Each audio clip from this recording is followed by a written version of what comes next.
So here we are in the different setting of Douglas Golf Club, and it's actually not bad. Yeah. Change of setting entirely. And today we're talking about speed. Yeah. So obviously a huge interest of yours, something that you've dedicated a lot of time to over the years. So first things first, what is the benefit of speed to golfers, and when should they start training for it specifically? Okay, so I suppose for someone who's interested in this, and I've gone head and shoulders into this on myself. The one thing I would say, and we get a lot of emails or inquiries, particularly this time of year, about increasing speed. It's you have to. Okay, so very simply, if you, let's say you're a slicer, so you're upper body dominant. If you train that pattern to become faster, that's destructive, right? So that's what I would say. And I've had clients before that have gone on certain speed programs and they've gotten faster, but they haven't improved. So that needs to be clear. So this is a huge part of having your pro with you on the journey as well, right? So that you're still maintaining the centeredness of strike or your technique, but you probably have your technique in a place where you're ready to make it faster. So that's really important. You know, I suppose if you're training to throw a javelin as far as you can, you need to have the optimum technique first and foremost, sequence correct, to make sure you're generating the power from the right place. So I think that's where we really can educate someone by an initial screen. And this isn't a sales pitch at all. This is actually putting the components in the correct area. So if someone comes to me and they were like, right, I want to be 10 miles an hour faster, I'll ask them, are you taking lessons? What handicap are you playing off? Tell me about the swing mechanics and the swing technical work you're doing with your coach. Tell me about all of that. What's your bad shot look like? What's your good shot look like? And we go through all of that stuff. You have to establish whether the person can move first before we can make them faster. So I know that was a long-winded answer to your question, but I'm really passionate on this because, you know, I've trained power probably on its own too much for years, put on a lot of size, haven't really worked on elasticity or range of motion or levers, putting all that to work, and I haven't gotten any faster. But I suppose personally, I've clocked my fastest speeds last year because I've been doing lots of strength and mobility hand in hand together. You know what I mean? Yeah. So that's what has just worked for me. So yeah, it's a minefield. It's a minefield, but it's very interesting. Yeah, and that's the value, I suppose, working one-on-one. And more like, I suppose, getting into the weeds a small bit. Is it essential for your ball speed to be increasing with your club head speed?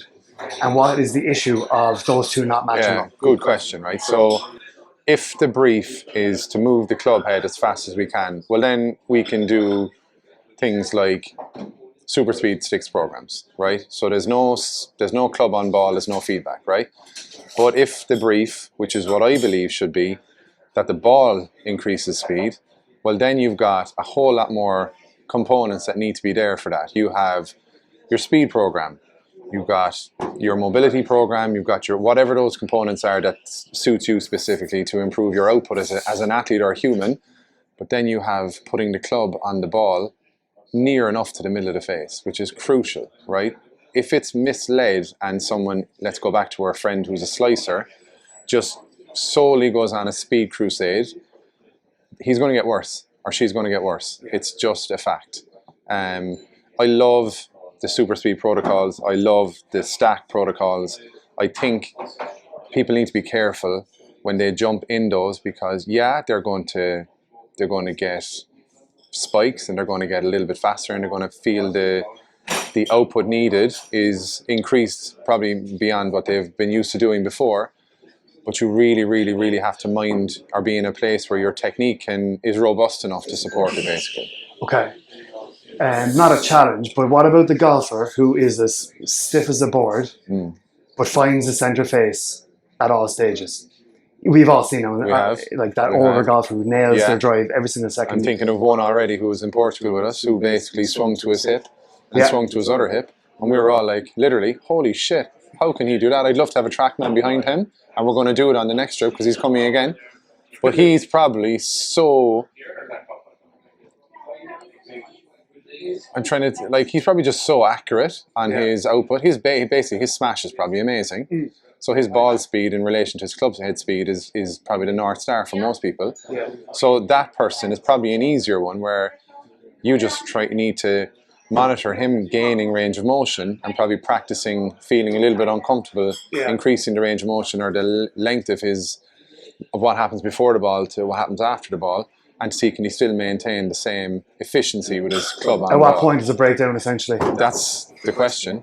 That's the question. Now he's probably super comfortable swinging the way he swings, but can he still maintain the same efficiency in terms of his smash, to quote a TrackMan tile, at a longer backswing to a longer true swing? So we'll see the club head increase, but will the ball speed increase with it?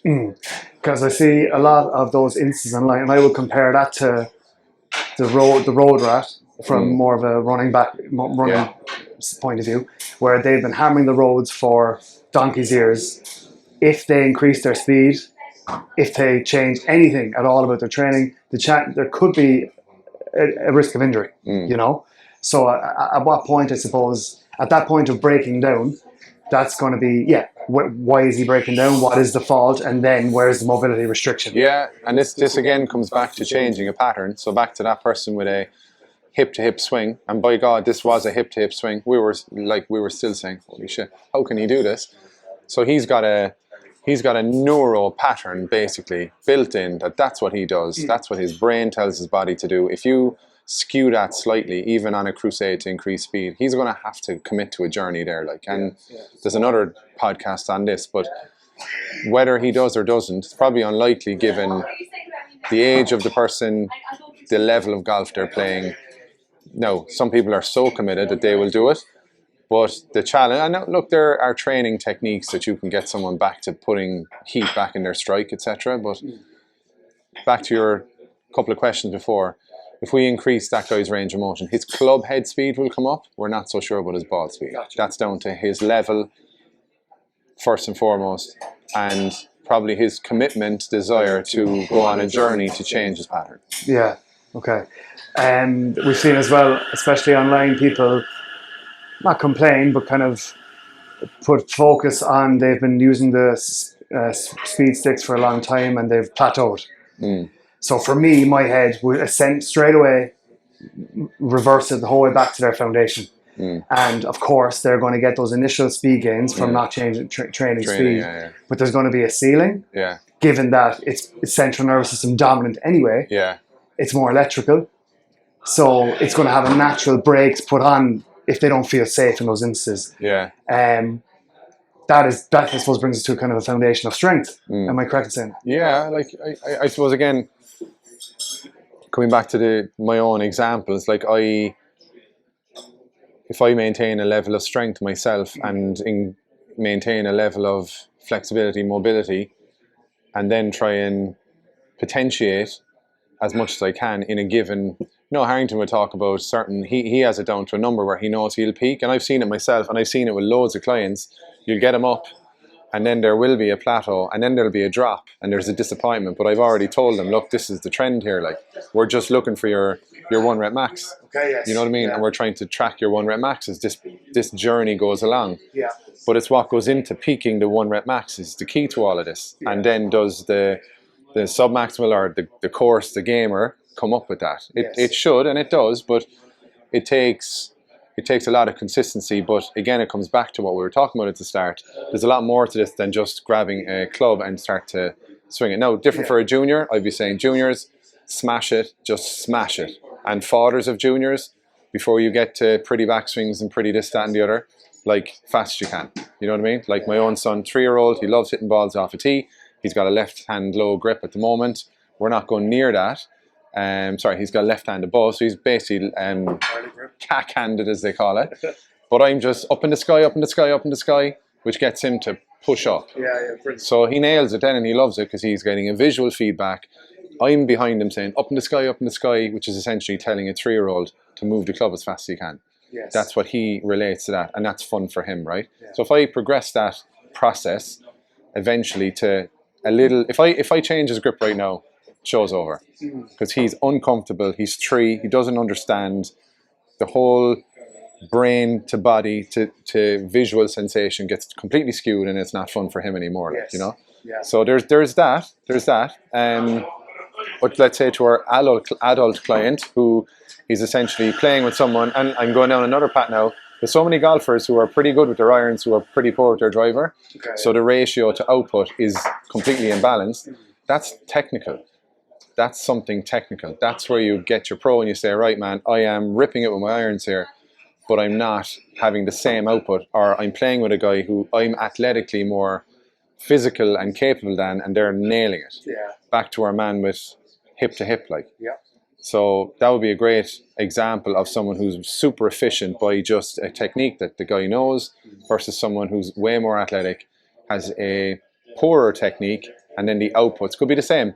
Yeah. One guy could be 6'4", one guy could be 5'8", overweight. One guy could be, you know, his technical is not as good as this guy. So then but if this person goes on a speed journey, they're not going to get better. Gotcha. They're just going to make the pattern, I believe, faster, which in theory is going to make the shots worse anyway. For the player who is in the right position, who has the foundation to build their speed, a rising tide lifts all boats, making them more efficient golfer. It changes the game for them, I'm assuming. It does. It can. Like if you're someone who is an elite player, you hit the middle of the face quite often. You know, it's all cards are on the table there. We would test, we would see, can you maintain your same pattern of ball flight, your same strike output, getting you uncomfortable to a point where you feel like your eyes are coming out of your head when you're trying to 1 rep max. How do you get your power? Where can we get you more power? Is there a low-hanging fruit there if we did a mobility screening or a strength screening? You know, can you improve that? And then does that transfer? Does it transfer to the golf ball? That's the key. And a lot of people at elite level will absolutely go hell for leather, and they will put the club on the face, on the ball all the time. They're just hand-eye people. They're just very athletic. And some people won't. They'll just get uncomfortable and they'll lose their pattern. So, you know, it's nice. Some people have the ability to create gears for themselves. Like, right, I know what I'm like at full tilt. I know what I'm like at course, and I know I can, you know, take speed off it. Yeah. So, you know, there's an element of speed training there as well, you know. So. Gotcha. Well, definitely, because you're huge in deceleration as well to increase your speed, which again is another chat. But just for now, and kind of last question, lost my trail of thought. I completely lost my trail of thought. Deceleration, speed, technique, someone losing no, speed. excuse me, your speed journey, right? So Yeah. we've seen you hit north of 132. So like, what would you like to get to? And I suppose kind of leading into your training for more speed and finishing here, which we'll probably get into over the next few weeks in terms of your own training and stuff. But what would you like to get to? And yeah, how do we get there? 137 was the high in clubhead speed last year, and I did actually four swings in about 2 weeks that were north of 200 ball speed, which was huge, right? And funnily enough, all of those peaks were when someone was watching me. Okay. So it was a different mindset. Yeah. And I've had that sensation before when I was doing heavy deadlifts, before when I was doing power training. I got my max heavy deadlift when the people, you know, you have, without people going, hoorah, come on. Yeah, of course. They're there. Yeah. There's an element of pressure, and you want to peak. Like, so last year on our trip in Portugal, I did 200s in a row because the lads were like, right, can you do it? And it happened, and it was great. Swing studio here, again, people watching, 137, and I was just working on momentum swings, and you sometimes can feel yourself ready to peak in any exercise setting. Let's say if you're trying to go for 1 rep max and whatever it is, because it's the same mindset. It's can you exert beyond what you think you can exert in a sport setting, let's say. Yeah. For a fast swing, that's where my brain goes. You're trying to not access all the tricks, so to speak, but it's to really access, right, where can I feel my engine is here, like, right? Do I push in the ground? Do I jump up? Do I extend more? Do I go slightly longer? It's putting all that pattern together. So it's essentially a speed training format in your brain that you're just trying to access, you know what I mean? But it's... But for me personally, I've got my highest speeds when there's people watching. Very interesting. Yeah. And one we can revisit in later episodes. So for now, we'll call it a day there. We'll be back next week with probably a look at Wentworth. Wentworth will be the topic there. So we'll catch you all then. Thanks. All right, cool.